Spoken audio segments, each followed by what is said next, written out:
Hey, have you ever had to watch a really long video and wished you could just snap your fingers and get all the important bits in one go? Well, Mindgrasp does exactly that, and today we're going to be checking out how it works with both MP4s, YouTube links, and just videos in general.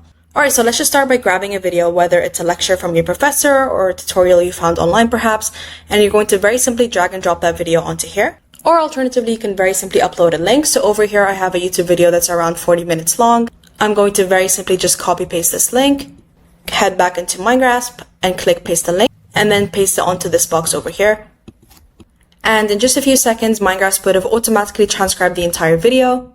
You can then go on to generate some detailed notes over here, as well as a short summary to give you a quick overview, some flashcards, some quizzes. And if you're looking for a very specific piece of information from the video, you can always just utilize the Q&A feature over here.